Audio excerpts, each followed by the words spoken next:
In this video, I want to talk a little bit about how your romantic relationships should change as a result of becoming a Christian.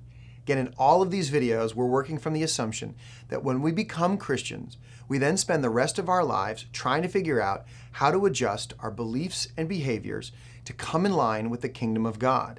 There's a chance that there are some beliefs and behaviors that we had before we became Christians that are in alignment with the way God's created us. But a lot of the time, there's going to be ways that we need to adjust, change, and sometimes completely throw out what we were doing before because it's incongruent with the way God's called us to live in His kingdom. And I think one of the areas that people have the most trouble really trusting God is in the area of romantic relationships. I think people would honestly much rather hear a message about money or anything else than when it comes to romantic relationships.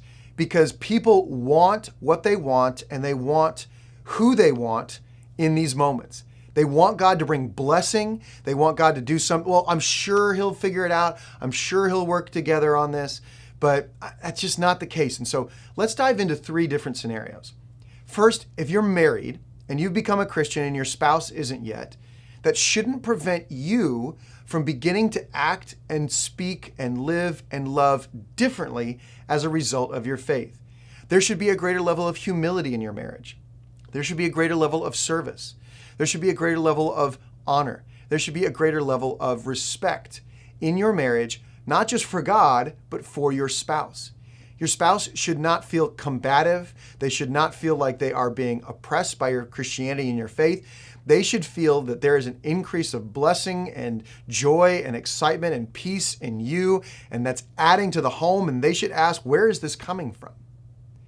If you're dating and you become a Christian, there's a very real chance you have to consider that relationship may need to get laid down, that you might need to be able to step away from it. You might have to step away from the relationship. And you go, well, the person I'm dating is a Christian. That may not matter at all. You might be in an unhealthy place in the way that you're in that relationship and need to be able to step away from it to grow in your faith. And by the way, if they were a Christian and you're not a Christian, what were they doing dating you? And so I'm not saying you should or you have to break up with everybody whenever you become a Christian, but you have to understand every part of your life is up for realignment and transformation. That has to include your romantic relationships. There's a chance that you need to lay this relationship down, particularly if they're not following Jesus. That's going to eventually become an issue if it's not already from the beginning. Most of the time, what you need to do is find people in your church who have a relationship that you admire, not just a dating relationship, but a married relationship, and ask them for advice and perspective. Because I can give you general principles in this short video. Even if this was a long video, I could really only give you general principles. We'd really want to figure out where are you, what's going on, what situation are you in. Now, if you're single and you become a Christian, the good news is there's probably not a relationship that you have to lay down, but the way that you think about relationships is probably going to need to change. The fact that, well, I can't be lonely, I need somebody who's going to do this or do that, or this is the biggest thing that I'm looking for. No, the biggest thing you need to be looking for is somebody who loves Jesus. The biggest thing you need to be looking for is somebody who is serving God. That element of their life is going to be the thing that's going to get you through struggles, trials, challenges, fights, hard times, and good times. Yes, you should think they are hot and hope that they think you are hot too. But to be honest, after 20-something years of dating my wife and over 16 years of marriage, I can tell you that attraction is the overflow of intimacy.